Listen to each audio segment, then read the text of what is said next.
Plus ਭਾਵ PACL ਇਹ company ਦਾ ਨਾਮ ਸੁਣਦਿਆਂ ਹੀ ਕਈ ਲੋਕਾਂ ਦੇ ਮਨ ਦੇ ਵਿੱਚ ਇੱਕ ਅਜੀਬ ਜਿਹੀ ਚੀਜ਼ ਉੱਠਦੀ ਹੋਊਗੀ, ਕਿਉਂਕਿ ਇਸ ਕੰਪਨੀ ਨੇ ਬਹੁਤ ਸਾਰੇ ਲੋਕਾਂ ਦੇ ਨਾਲ ਠੱਗੀ ਕੀਤੀ, ਇਹ ਕਹਿੰਦਿਆਂ ਹੋਇਆਂ ਕਿ ਕੁਝ ਸਮੇਂ ਦੇ ਵਿੱਚ ਹੀ ਤੁਹਾਡੇ ਪੈਸੇ ਨੂੰ ਦੁੱਗਣਾ ਜਾਂ ਫਿਰ ਚੌਗਣਾ ਕਰਕੇ ਤੁਹਾਨੂੰ ਵਾਪਸ ਕਰਾਂਗੇ। ਸੋ ਅੱਜ ਇਸੇ ਹੀ PACL ਕੰਪਨੀ ਦੇ ਵੇਰਵੇ ਦੇ ਉੱਪਰ ਚਾਨਣਾ ਪਾਵਾਂਗੇ, ਕਦੋਂ ਸ਼ੁਰੂ ਹੋਈ, ਕੀ ਕੁਝ ਕੀਤਾ ਤੇ ਕਿਵੇਂ ਐਡੀ ਵੱਡੀ ਲੁੱਟ ਨੂੰ ਅੰਜਾਮ ਦੇ ਕੇ ਅੱਜ ਵੀ ਪੰਗੂ ਵਰਗੇ ਵਿਅਕਤੀ ਦੇ ਕੋਲੋਂ ਕਿਸੇ ਤਰ੍ਹਾਂ ਦੀ ਰਿਕਵਰੀ ਨਹੀਂ ਹੋ ਪਾ ਰਹੀ ਅਤੇ ਲੋਕ ਹਾਲੇ ਵੀ ਉਡੀਕ ਦੇ ਵਿੱਚ ਨੇ ਕਿ ਉਹਨਾਂ ਦੇ ਪੈਸੇ ਉਹਨਾਂ ਦੇ ਕੋਲ ਜਲਦੀ ਵਾਪਸ ਆ ਜਾਣਗੇ।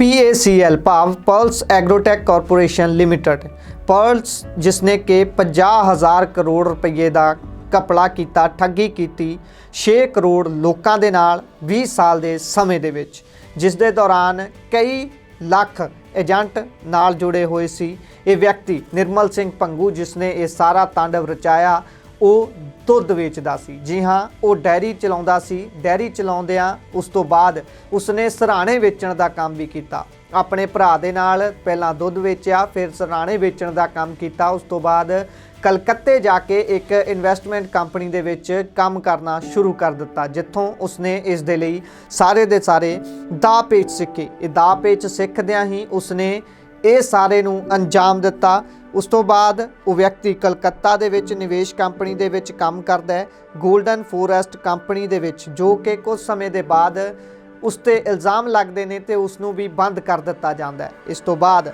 ਇਸ ਵਿਅਕਤੀ ਨੇ ਦਿਮਾਗ ਦੌੜਾਇਆ, ਆਪਣਾ ਕੰਮ ਸ਼ੁਰੂ ਕਰਨ ਦੇ ਬਾਰੇ ਸੋਚਿਆ। ਫਿਰ ਨਿਰਮਲ ਸਿੰਘ ਭੰਗੂ ਦੇ ਵੱਲੋਂ 1980 ਦੇ ਸਮੇਂ ਦੇ ਦੌਰਾਨ ਪਲਸ ਗੋਲਡਨ ਫੋਰੈਸਟ ਕੰਪਨੀ ਸ਼ੁਰੂ ਕੀਤੀ ਜਾਂਦੀ ਹੈ, ਜੋ ਕਿ ਕੁਝ ਸਮੇਂ ਦੇ ਬਾਅਦ ਹੀ ਫਰਾਡ ਦੇ ਚੱਲਦਿਆਂ ਬੰਦ ਕਰ ਦਿੱਤੀ ਜਾਂਦੀ ਹੈ। ਪਰ ਫਿਰ ਵੀ ਨਿਰਮਲ ਸਿੰਘ ਭੰਗੂ ਪਿੱਛੇ ਨਹੀਂ ਹਟਦਾ। ਉਹ ਇੱਕ ਵਾਰ ਮੁੜ ਤੋਂ ਆਪਣੀ ਕੰਪਨੀ ਪਲਸ ਐਗਰੋਟੈਕ ਕਾਰਪੋਰੇਸ਼ਨ ਲਿਮਿਟਡ ਦੀ ਸ਼ੁਰੂਆਤ ਕਰਦਾ ਹੈ। ਉਸਨੇ ਇਸ ਕੰਪਨੀ ਦੀ ਸ਼ੁਰੂਆਤ ਆਪਣੇ ਨਿੱਜੀ ਇਲਾਕੇ ਯਾਨੀ ਕਿ ਬਰਨਾਲੇ ਤੋਂ ਕੀਤੀ। ਬਰਨਾਲੇ ਤੋਂ ਉਸਨੇ ਪਿਰਾਮਿਡ ਸਟਰਕਚਰ ਨੂੰ ਫੋਲੋ ਕਰਦਿਆਂ ਹੋਇਆਂ ਇਹ ਸਾਰੇ ਕੰਪਨੀ ਦੀ ਸ਼ੁਰੂਆਤ ਕੀਤੀ। ਉਸਨੇ ਇੱਕ ਤੋਂ ਇੱਕ ਕਰਦਿਆਂ ਹੋਇਆਂ ਇੱਕ ਵਿਅਕਤੀ ਦੇ ਨਾਲ ਦੋ ਵਿਅਕਤੀ ਜੋੜਦਿਆਂ, ਫਿਰ 2 ਤੋਂ 4, 4 ਤੋਂ 8, 8 ਤੋਂ 16, 16 ਤੋਂ 32 ਇਸ ਤਰੀਕੇ ਦੇ ਨਾਲ ਪਿਰਾਮਿਡ ਬਣਾਉਂਦਿਆਂ ਹੋਇਆਂ ਐਡਾ ਵੱਡਾ ਸਾਮਰਾਜ ਖੜਾ ਕਰ ਲਿਆ ਕਿ ਉਸਨੇ ਇੱਕ ਸਮੇਂ ਤੇ ਆ ਕੇ 50,000 ਕਰੋੜ ਰੁਪਏ ਦੀ ਠੱਗੀ ਆਮ ਲੋਕਾਂ ਦੇ ਨਾਲ ਮਾਰ ਲਈ, ਜਿਸ ਤੋਂ ਬਾਅਦ ਉਸਨੇ ਪੂਰੇ ਭਾਰਤ ਅਤੇ ਭਾਰਤ ਤੋਂ ਬਾਅਦ ਆਸਟ੍ਰੇਲੀਆ ਤੱਕ ਦੇ ਵਿੱਚ ਬਹੁਤ ਸਾਰੀ ਸੰਪत्ति ਬਣਾ ਲਈ। ਜੇਕਰ ਸਿਰਫ ਤੇ ਸਿਰਫ ਭਾਰਤ ਦੀ ਸੰਪत्ति ਦੀ ਗੱਲ ਕਰੀਏ, ਉਸ ਦੇ ਵਿੱਚ ਉਸਨੇ ਦਿੱਲੀ, ਮੁੰਬਈ, ਕਲਕੱਤਾ, ਮੋਹਾਲੀ ਅਤੇ ਚੰਡੀਗੜ੍ਹ ਦੇ ਵਿੱਚ ਵੱਡੀਆਂ ਵੱਡੀਆਂ ਚੀਜ਼ਾਂ ਬਣਾਈਆਂ, ਵੱਡੇ ਵੱਡੇ ਰਿਹਾਇਸ਼ੀ ਇਲਾਕੇ ਬਣਾਏ, ਹਸਪਤਾਲ ਬਣਾਏ, ਕਾਲਜ ਬਣਾਏ, ਹੋਰ ਸਿੱਖਿਆ ਦੇ ਖੇਤਰ ਦੇ ਵਿੱਚ ਉਸਨੇ ਆਪਣੇ ਪੈਸੇ ਦਾ ਨਿਵੇਸ਼ ਕੀਤਾ। ਇਸੇ ਦੇ ਨਾਲ ਮੋਹਾਲੀ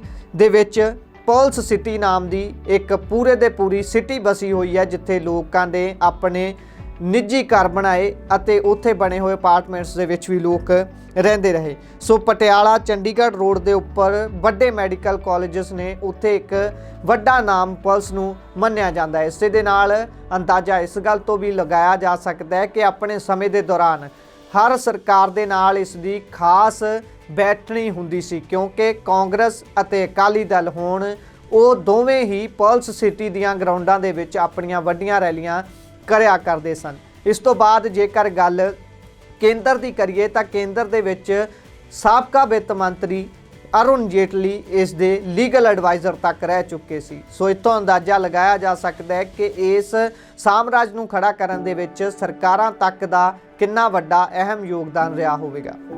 ਪਲਸ ਕੰਪਨੀ ਆਪਣੇ ਨਿਵੇਸ਼ਕਾਂ ਨੂੰ 12.5% ਰਿਟਰਨ ਸਾਲਾਨਾ ਦੇਣ ਦਾ ਵਾਅਦਾ ਕਰਦੀ ਸੀ। ਇਸੇ ਦੇ ਨਾਲ ਜੇਕਰ 6 ਸਾਲ ਤੱਕ ਪੈਸਾ ਇਨਵੈਸਟ ਕੀਤਾ ਜਾਂਦਾ ਹੈ ਤਾਂ ਦੁੱਗਣੀ ਰਕਮ ਅਦਾ ਕਰਨ ਦਾ, ਅਤੇ ਜੇਕਰ 10 ਸਾਲ ਤੱਕ ਪੈਸਾ ਇਨਵੈਸਟ ਕੀਤਾ ਜਾਂਦਾ ਹੈ ਤਾਂ 4 ਗੁਣਾ ਪੈਸਾ ਮੋੜਨ ਦੀ ਗੱਲ ਆਖਦੀ ਸੀ। ਇੱਥੋਂ ਤੱਕ ਦੇ ਦਾਅਵੇ ਪਲਸ ਕੰਪਨੀ ਦੇ ਵੱਲੋਂ ਕੀਤੇ ਜਾਂਦੇ ਸਨ।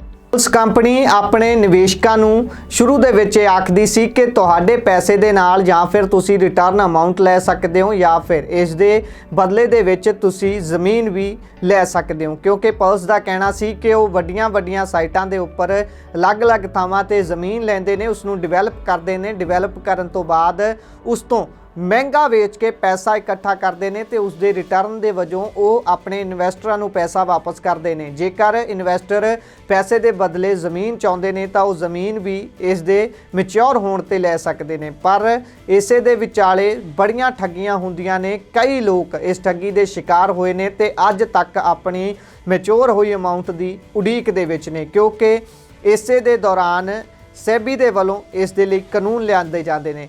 ਸਖਤ ਕਾਨੂੰਨ ਸੈਬੀ ਲਿਆਉਂਦੀ ਹੈ ਕਿਉਂਕਿ ਸਖਤੀ ਕਰਨ ਦੇ ਮੂਡ ਦੇ ਵਿੱਚ ਸੈਬੀ ਹੁੰਦੀ ਹੈ, ਕਿਉਂਕਿ ਜਿਸ ਸਮੇਂ ਇਹ ਕੰਪਨੀ ਵੱਡੀ ਹੋਈ ਸੀ ਤਾਂ ਸੈਬੀ ਦੇ ਵੱਲੋਂ 1999 ਦੇ ਵਿੱਚ ਆਪਣੇ ਕਾਨੂੰਨਾਂ ਨੂੰ ਹੋਰ ਸਖਤ ਕਰ ਦਿੱਤਾ ਗਿਆ। ਕਲੈਕਟਿਵ ਇਨਵੈਸਟਮੈਂਟ ਸਕੀਮ ਰੈਗੂਲੇਸ਼ਨ ਦੇ ਕਾਨੂੰਨ ਲਿਆਂਦੇ ਗਏ, ਜਿਸ ਦੇ ਤਹਿਤ ਕਈ ਸਾਰੇ ਕਾਨੂੰਨ ਰੱਖੇ ਗਏ ਜਿਨ੍ਹਾਂ ਨੂੰ ਨਾ ਫੋਲੋ ਕਰਨ ਵਾਲੀਆਂ ਕੰਪਨੀਆਂ ਨੂੰ ਬੰਦ ਕਰਨ ਦੇ ਆਦੇਸ਼ ਜਾਰੀ ਹੋਏ। ਇਸੇ ਦੇ ਦੌਰਾਨ ਇਹ PACL ਕੰਪਨੀ ਵੀ ਇਸੇ ਦੇ ਅਧੀਨ ਆਈ, ਜਿਹੜੇ ਕਿ ਸਾਰੇ ਰੂਲ ਰੈਗੂਲੇਸ਼ਨ ਨੂੰ ਫੋਲੋ ਨਹੀਂ ਕਰਦੀ ਸੀ। ਇਸ ਤੋਂ ਬਾਅਦ ਸੈਬੀ ਅਦਾਲਤ ਦਾ ਰੁਖ ਕਰਦੀ ਹੈ। ਪੰਜਾਬ ਦੀ ਅਦਾਲਤ ਅਤੇ ਰਾਜਸਥਾਨ ਦੀ ਅਦਾਲਤ ਦੇ ਵਿੱਚ ਕੇਸ ਜਾਂਦੇ ਨੇ, ਜਿੱਥੋਂ ਦੋਵੇਂ ਜਗ੍ਹਾ ਤੋਂ ਰਾਜਸਥਾਨ ਦੀ ਅਦਾਲਤ ਵੀ ਇਸ ਨੂੰ ਖਾਰਜ ਕਰ ਦਿੰਦੀ ਹੈ, ਪਰ ਸੈਬੀ ਪਿੱਛੇ ਨਹੀਂ ਹਟਦੀ ਤੇ ਸੈਬੀ ਰੁਖ ਕਰਦੀ ਹੈ ਸੁਪਰੀਮ ਕੋਰਟ ਦਾ, ਜਿੱਥੇ ਇਸ ਕੰਪਨੀ ਦੇ ਉੱਪਰ ਰੋਕ ਲਾ ਦਿੱਤੀ ਜਾਂਦੀ ਹੈ ਤੇ 2014 ਦੇ ਵਿੱਚ ਰੋਕ ਲੱਗਣ ਤੋਂ ਬਾਅਦ ਇਸ ਕੰਪਨੀ ਨੂੰ 3 ਮਹੀਨਿਆਂ ਦੇ ਅੰਦਰ ਅੰਦਰ ਆਪਣੇ ਇਨਵੈਸਟਰਸ ਦਾ ਪੈਸਾ ਵਾਪਸ ਕਰਨ ਦੇ ਹੁਕਮ ਹੁੰਦੇ ਨੇ। ਪਰ ਹਰ ਕੋਈ ਜਾਣਦਾ ਹੈ ਕਿ 2023 ਚੱਲ ਰਿਹਾ ਹੈ ਤੇ ਹਾਲੇ ਤੱਕ ਕਿਸੇ ਨੂੰ ਵੀ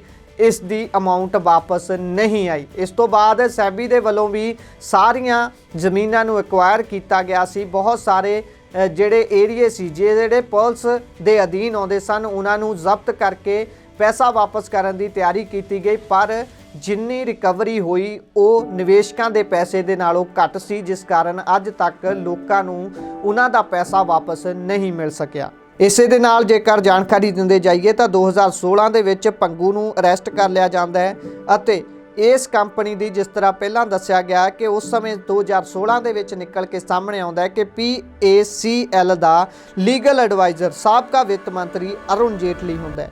ਇਸੇ ਤੋਂ ਬਾਅਦ ਫਰਵਰੀ 2019 ਦੇ ਵਿੱਚ 5000 ਲੋਕ ਪਾਰਲੀਮੈਂਟ ਸਟਰੀਟ ਤੇ ਇਕੱਠੇ ਹੋਏ ਸਨ, ਕਿਉਂਕਿ ਉਹਨਾਂ ਨੂੰ ਪੈਸੇ ਦੀ ਲੋੜ ਸੀ ਜਿਹੜੇ ਉਹਨਾਂ ਨੇ PACL ਦੇ ਵਿੱਚ ਇਨਵੈਸਟ ਕੀਤੇ ਹੋਏ ਸਨ। ਇਸੇ ਦੌਰਾਨ ਪੰਜਾਬ ਦੇ ਵਿੱਚ ਵੀ ਬਹੁਤ ਸਾਰੇ ਵੱਡੇ ਧਰਨੇ ਲੱਗਦੇ ਰਹੇ ਨੇ, ਖਾਸ ਤੌਰ ਤੇ ਪੁਲਿਸ ਦੇ ਖਿਲਾਫ, ਕਿਉਂਕਿ ਜਿਸ ਸਮੇਂ ਪੁਲਿਸ ਦੀ ਤੂਤੀ ਬੋਲਦੀ ਸੀ ਉਸ ਸਮੇਂ ਪੁਲਿਸ ਦੇ ਵੱਲੋਂ IPL ਦੀ ਟੀਮ ਕਿੰਗਸ 11 ਦੇ ਵਿੱਚ ਵੀ ਸਪਾਂਸਰਸ਼ਿਪ ਰੱਖੀ ਜਾਂਦੀ ਰਹੀ ਹੈ ਤੇ ਪੰਜਾਬ ਦੇ ਵਿੱਚ ਕਬੱਡੀ ਕੱਪ ਜਿਹੜਾ ਕਿ ਸ਼੍ਰੋਮਣੀ ਅਕਾਲੀ ਦਲ ਬਾਦਲ ਦੇ ਵੱਲੋਂ ਆਪਣੀ ਸਰਕਾਰ ਦੇ ਵੇਲੇ ਕਰਾਇਆ ਜਾਂਦਾ ਰਿਹਾ ਹੈ, ਉਸ ਦੇ ਵਿੱਚ ਵੀ ਸਪਾਂਸਰ ਵਜੋਂ ਪੁਲਿਸ ਦੀ ਭੂਮਿਕਾ ਹੁੰਦੀ ਸੀ। ਪਰ ਜਿਸ ਸਮੇਂ ਪੰਗੂ ਦੀ ਗ੍ਰਿਫਤਾਰੀ ਹੁੰਦੀ ਹੈ, ਜਦੋਂ ਉਸ ਤੋਂ ਬਾਅਦ ਸ਼੍ਰੋਮਣੀ ਅਕਾਲੀ ਦਲ ਬਾਦਲ ਦੇ ਉਸ ਸਮੇਂ ਦੇ ਮੁੱਖ ਮੰਤਰੀ ਪ੍ਰਕਾਸ਼ ਸਿੰਘ ਬਾਦਲ ਤੋਂ ਇਹ ਗੱਲ ਪੁੱਛੀ ਜਾਂਦੀ ਹੈ ਤਾਂ ਉਹ ਪੰਗੂ ਦੀ ਜਾਣ ਪਛਾਣ ਹੋਣ ਤੋਂ ਹੀ ਇਨਕਾਰ ਕਰ ਦਿੰਦੇ ਨੇ। ਸੋ ਇਹ ਸਾਰੀ ਵਿਥਿਆ ਸੀ ਪੁਲਿਸ ਕੰਪਨੀ ਦੇ ਨਾਲ ਜੁੜੀ ਹੋਈ। ਬਹੁਤ ਸਾਰੇ ਲੋਕ ਅੱਜ ਵੀ ਇਸ ਕੰਪਨੀ ਤੋਂ ਪੀੜਤ ਨੇ ਤੇ ਅੱਜ ਵੀ ਮੌਜੂਦਾ ਸਮੇਂ ਦੇ ਦੌਰਾਨ ਬਹੁਤ ਸਾਰੀਆਂ ਅਜਿਹੀਆਂ ਕੰਪਨੀਆਂ ਰਨ ਕਰ ਰਹੀਆਂ ਨੇ, ਪਰ ਕੀ ਇਹ ਪੈਸਾ ਵਾਪਸ ਆਵੇਗਾ, ਇਸ ਦੀ ਉਡੀਕ ਹਾਲੇ ਵੀ ਬਹੁਤ ਸਾਰੇ ਲੋਕ ਕਰ ਰਹੇ ਨੇ। ਇਹ ਵੀ ਫਿਲਹਾਲ ਦੇ ਲਈ ਸਵਾਲ ਬਣਿਆ ਹੋਇਆ। ਜੁੜੇ ਰਹੋ ਦਾ TV NRI ਦੇ ਨਾਲ। ਬਹੁਤ ਬਹੁਤ ਧੰਨਵਾਦ। दिल तो कीती हुई दुआ कदे खाली नहीं जा सकती। World famous astrologer Shiv Narayan Baba, specialist vashikaran, मुटकरनी, लव मैरिज ਅਤੇ लॉटरी 24 ਘੰਟੇ ਤੁਹਾਡੀ ਸੇਵਾ ਵਿੱਚ ਹਾਜ਼ਰ ਆ। ਸਾਰਿਆਂ ਤੋਂ ਪਹਿਲਾਂ ਕੰਮ ਕਰਨ ਦਾ ਪੱਕਾ ਵਾਅਦਾ। ਘਰ ਬੈਠੇ ਹਰ ਸਮੱਸਿਆ ਦਾ ਸਮਾਧਾਨ ਪਾਓ। ਲਵ ਮੈਰਿਜ, ਘਰ ਕਲੇਸ਼, ਕਾਰੋਬਾਰ, ਘਰ ਦੀ ਸ਼ਾਂਤੀ, ਨੌਕਰੀ, ਸੌਤਨ ਦੁਸ਼ਮਣ ਤੋਂ ਛੁਟਕਾਰਾ, ਵਿਦੇਸ਼ ਯਾਤਰਾ 'ਚ ਰੁਕਾਵਟ, ਹਰ ਕੰਮ ਗਾਰੰਟੀ ਨਾਲ ਕੀਤਾ ਜਾਂਦਾ ਹੈ। ਕਾਲ ਨਾਓ 9799033517।